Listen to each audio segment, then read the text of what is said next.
দর্শক চলুন ফিরে যাই আমাদের আজকের অতিথি কবি, লেখক ও গবেষক মজিদ মাহমুদের কাছে। ভাইয়া, আবার ফিরে এলাম আপনার কাছে। কাজী নজরুল ইসলাম, এই নামটি শোনার পরেই আপনার মধ্যে আসলে কোন বিষয়টি সর্বপ্রথম মাথায় আসে? কাজী নজরুল ইসলাম আমাদের জাতীয় কবি, বিদ্রোহী কবি, প্রেমের কবি এবং বাংলা গানের অন্যতম শ্রেষ্ঠ গীতিকার এবং সুরকার যেটা আমরা বলি, এবং বাঙালির যে মূলত স্বপ্নযাত্রা, স্বাধীনতা সংগ্রাম এবং তার যে নানা রকম লড়াই সংগ্রামের যে ইতিহাস, সব ইতিহাসের মধ্যে আসলে নজরুলকে আমাদের সর্বাগ্রে তাকে স্মরণ করতে হয়। তার কারণ হলো তার অসাম্প্রদায়িক চিন্তা, তার বন্টন, সাম্য, নারীদের নিয়ে তার চিন্তা, সকল বিষয়ে আসলে নজরুল আমাদের প্রেরণার উৎস হিসাবে থাকে। একদম। আপনি তো কাজী নজরুল ইসলামকে নিয়ে বেশ কিছু গবেষণা প্রকাশ করেছেন। মূলত কোন কোন জায়গাগুলো বা তার জীবনের কোন কোন আঙ্গিকগুলো নিয়ে আপনার গবেষণার বিষয়বস্তু ছিল? নজরুল মূলত বিশেষ করে আমি যদি বলি যে লেখক হিসাবে, কবি হিসাবে খুব শৈশব থেকে যখন স্কুলে যাওয়া শুরু করি তখন থেকেই নজরুল আমাদের আগ্রহের চূড়ান্ত পর্বেই বলা চলে ছিল। কিন্তু এমনকি আমি ঢাকা বিশ্ববিদ্যালয়ে যখন বাংলা বিভাগে পড়েছি তখনও নজরুলকে পড়তে হয়েছে। বিশেষ করে আনুষ্ঠানিকভাবে নজরুল গবেষণা শুরু হয় 1994 সালে নজরুল ইনস্টিটিউটের একটি বৃত্তির অধীনে। আমার একটি অভিসন্দর্ভ লিখবার ছিল, সেটির নাম নজরুল তৃতীয় বিশ্বের মুখপাত্র।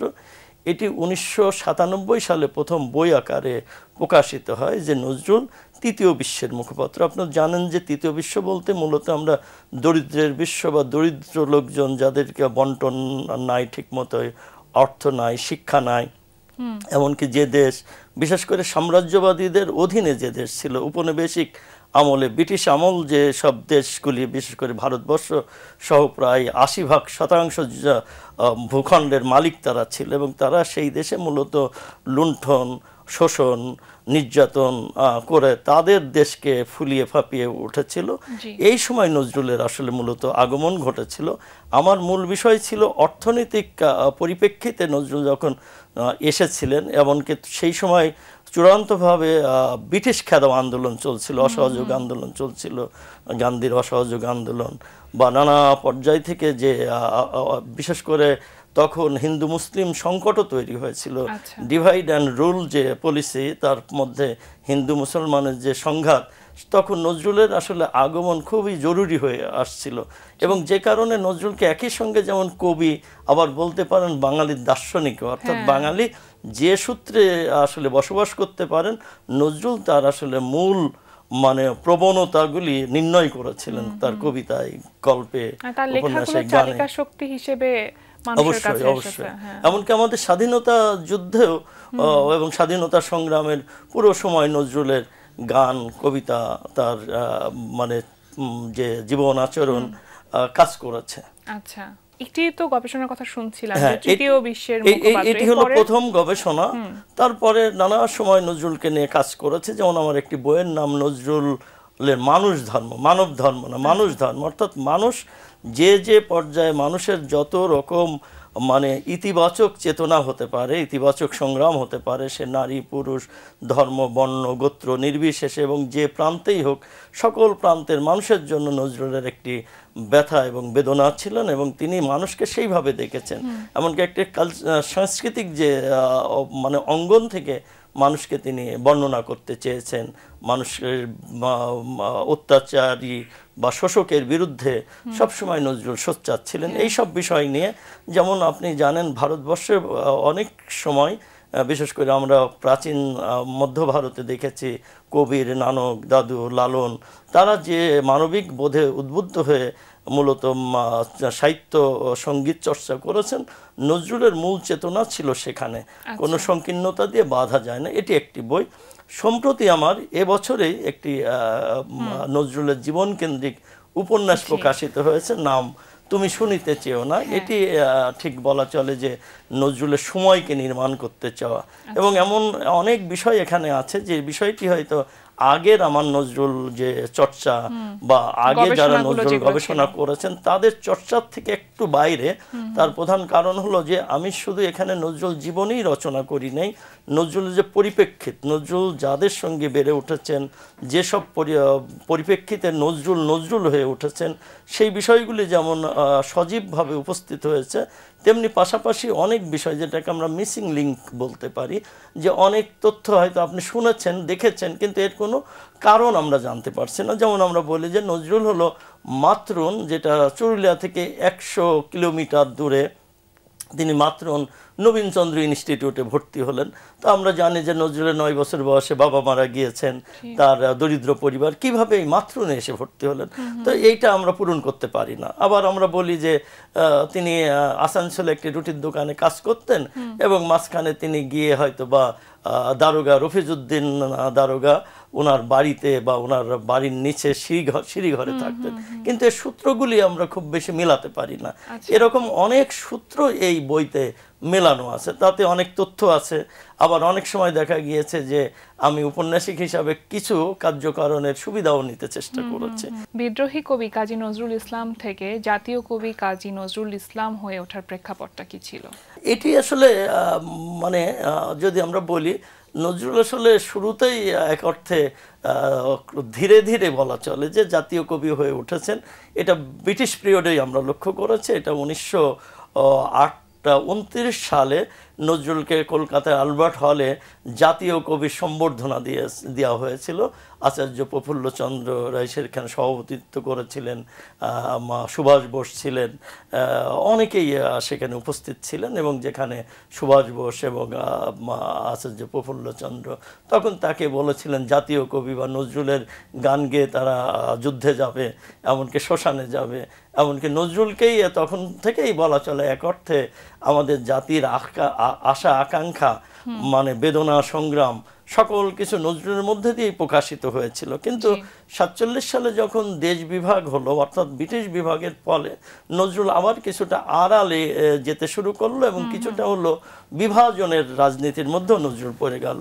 হিন্দুর নজরুল, মুসলমানের নজরুল, নানাভাবে নজরুলকে বিভাজিত হয়েছে। কিন্তু যখন বিশেষ করে 1971 সালে যে বাঙালির মুক্তিযুদ্ধ, যেখানে বঙ্গবন্ধুর একটি নেতৃত্ব ছিলেন, এবং তার মনের মধ্যেও দীর্ঘ সময় ছিল যে নজরুলের গান কবিতাকে, নজরুলকে তিনি সামনে নিয়ে আসবেন, এবং দেখা গেল যে বাংলাদেশ স্বাধীনতার পরে নজরুলের গান রণসঙ্গীত হিসাবে প্রতিষ্ঠা পেল।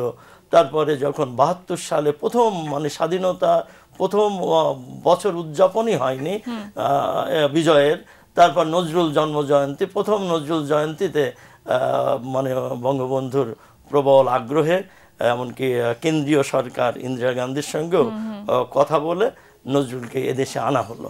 আনা হওয়ার পরে নজরুলকে এদেশের নাগরিকত্ব দেওয়া হয়েছে, ডিলিট উপাধি দেওয়া হয়েছে।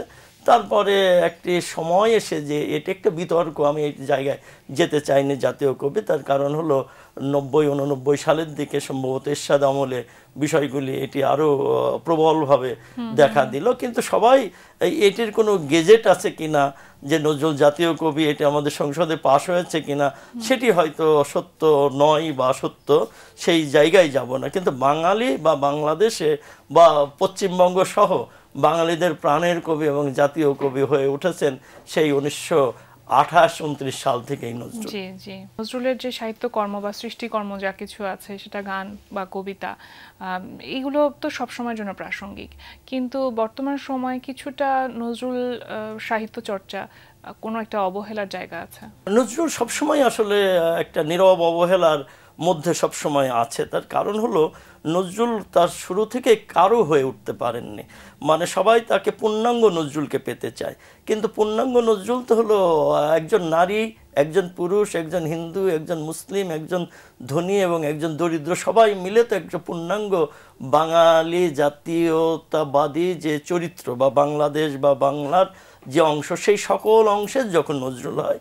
কিন্তু আমাদের যে কায়েমি স্বার্থের জায়গাগুলিতে আমরা সবাই আলাদা করে দেখতে চাই। অনেকেই মুসলমান হিসাবে মনে করেন নজরুল কেন আরো মুসলমান হলো না, হিন্দুর জায়গা থেকে হয়তো মনে করেন যে তিনি কেন এটাই করলেন, সাম্যবাদের জায়গা থেকে তাকে, নারীর জায়গা থেকে, পুরুষের জায়গা থেকে নানাভাবে বিভাজনের যেমন রাজনীতি আছে, নজরুল চর্চার মাধ্যমে সেই কায়েমি স্বার্থের সবসময় বিরুদ্ধে যায়। নজরুল যদি এখনো পূর্ণাঙ্গভাবে চর্চিত হয় তাহলে নজরুলকে কোনো প্রতিষ্ঠানের সঙ্গে বেঁধে রাখাটার কোনো সুযোগ নাই, কারণ এটা সবসময় নিরস্ত্রের অস্ত্র হয়ে ওঠে। নজরুলের বাণী সবসময় নিরস্ত্রের অস্ত্র এবং সবসময় অবহেলিতের অস্ত্র, মানে যবে মানে উৎপীড়িতের কন্দন রোল আকাশে বাতাসে ধনিবে না, অত্যাচারীর মানে মানে এই ভীম রণিবে না, অর্থাৎ নজরুলের সকল অবস্থা যা তা কারোরই আসলে এককভাবে পছন্দ নয়। কাজী নজরুল ইসলামকে নিয়ে গবেষণা করতে গিয়ে নিশ্চয়ই এরকম অনেক তথ্যই পেয়েছেন যেটা সাধারণ মানুষের অজানা। কোন বিষয়টি আপনাকে সব থেকে বেশি মুগ্ধ করেছে, তার দর্শনের কোন দিকটি? দর্শন তো একক দিক হলো যেটা আমরা বলছি যে সেটা হলো যে একটি সমন্বয়বাদী এবং একটি নিম্নবর্গের মানুষের পক্ষে দাঁড়ানো, নির্যাতিত মানুষের পক্ষে দাঁড়ানো, অসাম্প্রদায়িক চেতনা, এটি হলো নজরুল কাজের প্রধানতম দিক। আরেকটি হলো নজরুল দেখেছেন বাঙালি জাতি বা ভারতবর্ষের মানুষজনকে একটি ইউনিট হিসাবে। সেই ইউনিট হলো যে এটা একটা সাংস্কৃতিক যে বিকাশ, সমন্বিত যে বিকাশ, সেই বিকাশের ক্ষেত্রে দেখেছে। কিন্তু নজরুল নিয়ে তো অনেক অজানা তথ্য আমরা বলে থাকি বা আমরা জানি বা জানি না, সাধারণ মানুষের পক্ষে সেটা জানা সম্ভব হয় না। নানা রকম পরস্পর বিরোধী মত আছে, এমনকি আমরা এখনো প্রতিষ্ঠা করতে পারি নাই নজরুলের কি হয়েছিল অসুস্থতাকে। তিনি যে 1942 সালের 9 জুলাই যে অসুস্থ হয়ে পড়লেন, কি কারণে হয়েছিলেন? কেউ কেউ তো বলেন যে নজরুল যখন কলকাতা বেতারে তার পিছন থেকে আঘাত করা হয়েছিল, এটিও তখনকার তথ্য রয়ে গিয়েছে। তো নানা তথ্য বিতর্ক রয়ে গিয়েছে, এটা আমরা বলতে পারি না। আর যেমন আমি একটি কথা সবসময় বলি যে এক মহান ডাক্তারের ছুরির তলে দুই মহান কবি নিহত হয়েছিলেন। এটা একটু মজা করে বলি, যদিও তার কারণ হলো বিধানচন্দ্র রায় যেমন রবীন্দ্রনাথের যখন অপারেশনের প্রশ্ন উঠলেন তখন কিন্তু স্যার নীলরতন সরকার রাজি হননি, বলছেন যে কবি এইটা নিতে পারবেন না। আবার যখন নজরুল অসুস্থ হয়ে পড়লেন তখন বিধানচন্দ্র রায় প্রথম বললেন যে তার একটি মানে সিফিলিস জাতীয় রোগ হয়েছে বা এটা। আপনি তো নিজেও সাহিত্য চর্চার সাথে আছেন, আপনি কবিতা লিখছেন, উপন্যাস বা গল্পের সাথে আছেন, তো সেখানে নজরুলের যে সাহিত্যের শব্দ ভাণ্ডার সেটা আপনার লেখাকে কতভাবে বা কিভাবে প্রভাবিত করে? এটি আসলে বলা খুবই কঠিনতর ব্যাপার। তার কারণ হলো যে আমরা যখন লেখক হয়ে উঠি তখন আমাদের পঠিত যে জগৎ থেকে হয়ে উঠি, আমরা হয়ে উঠি আমাদের পরিবেশ থেকে হয়ে উঠি, বাইরের রচনা থেকে হয়ে উঠি। তো আমার শুরু থেকে যখন রচনা শুরু হয়, যেমন আমরা আধুনিক সাহিত্য বলতে যেটা বুঝি ব্রিটিশ আসার পরে মাইকেল মধুসূদন দত্ত, রবীন্দ্রনাথ ঠাকুর, কাজী নজরুল ইসলাম, জীবনানন্দ দাশ, কবি হিসাবে হয়তো বাংলা কবিতায় বা এমনকি জসিমউদ্দিন সবাই আমাকে প্রভাবিত করেছে কোনো না কোনোভাবে। এককভাবে আমার কবিতাতে লক্ষ্য করা যায় না, তবে আমার কবিতাতে প্রচুর মিথের ব্যবহার আছে। তবে মিথের ব্যবহারটা আমার কবিতা একটু আলাদা, সেটা নজরুল বা যারা সঠিকভাবে ওই মিথকে ওই মিথের চরিত্রের মধ্যে প্রকাশ করতে চেয়েছে, আমার মিথের ব্যবহার তেমন না। আমার মিথের ব্যবহার হলো মিথের চরিত্রকে তার একটি মিথ পূর্ব জায়গায় ফিরিয়ে দেওয়া, অর্থাৎ তার যে শব্দটি উদ্ভব হয়েছিল তার একটি ব্যক্তি এবং বস্তু নিরপেক্ষ জায়গা ছিল, যেটাকে আমরা সেকুলার জায়গা বলি, সেই জায়গায় পৌঁছায় দিয়ে আমার একটি মিথের বিষয় থাকে। সুতরাং কিন্তু নজরুল, মাইকেল, রবীন্দ্রনাথ সবাই এই মিথের ক্যারেক্টার, মিথিক্যাল শব্দ বা বাংলা ভাণ্ডার শব্দকে এত সমৃদ্ধ করেছেন যে আমাদের কারো পক্ষেই আসলে তার বাইরে যাওয়ার সুযোগ নেই। সুযোগ আছে শুধু আমরা যে কালে বসবাস করি, নজরুল সে কালে বসবাস করতেন না। এখন ব্রিটিশ নাই, পাকিস্তান নাই, এখনকার পরিবেশে আমরা যখন নজরুলের কথা বলি তখন দেখা যায় যে নজরুল বলেছেন মানে সুনির্দিষ্টভাবে হয়তো শাসকের বিরুদ্ধে, কিন্তু আমরা এখন নজরুলকে শাসকের বিরুদ্ধে বলার জায়গাটা এখন অবস্থান করে না। তার কারণ এটা সবাই একমত হয়েছে এটা একটি স্বাধীন রাষ্ট্র, নানা প্রসঙ্গ আছে, কিন্তু নজরুল আমাদেরকে সবসময় বিষয়ে অনুপ্রাণিত করে। একেবারে শেষ পর্যায়ে চলে এসেছি, সবশেষে আপনাকে অসংখ্য ধন্যবাদ জানাতে চাই যে আজকে আমাদের আয়োজনে এসেছেন, সময় দিয়েছেন। ভালো থাকবেন। সবশেষে দর্শকদের উদ্দেশ্যে ছোট্ট করে যদি কিছু বলার থাকে। নজরুল চর্চা মূলত আমাদের মানবিক উন্নয়ন ঘটায়, আমাদের মানবিক মুক্তি দেয়। নজরুলকে যতদিন আমরা সঙ্গে রাখতে পারবো ততদিনই আমরা আমাদের জীবনের সংগ্রাম, লড়াই, বন্টন, ভালোবাসা এবং মানবিকভাবে বেঁচে থাকার উৎসাহ অর্জন করতে পারবো। সুতরাং নজরুল চর্চার বিকল্প নেই বলেই আমার মনে হয়। প্রিয় দর্শক, এতক্ষণ কথা হচ্ছিল অতিথির সঙ্গে। এবার সময় হলো বিদায় নেবার। আমাদের অনুষ্ঠান সম্পর্কে আপনার যে কোনো মতামত ও পরামর্শ জানাতে লিখুন এই ঠিকানায়। প্রযোজক দিন প্রতিদিন, Bangla vision, note tower, 110 Bir Uttam C R Datta road, Dhaka 1205। Phone 96320303 আমাদের ইমেইল অ্যাড্রেস dinprotidin@banglavision.tv। পারস্যের বিখ্যাত কবি শেখ সাদির একটি উক্তি বলে অনুষ্ঠান শেষ করব আজ। তিনি বলেছেন, আমি আল্লাহকে সবচেয়ে বেশি ভয় পাই, তারপর সেই মানুষকে ভয় পায় যে আল্লাহকে মোটেই ভয় পায় না। দর্শক, আপনারা ভালো থাকুন, সুন্দর থাকুন।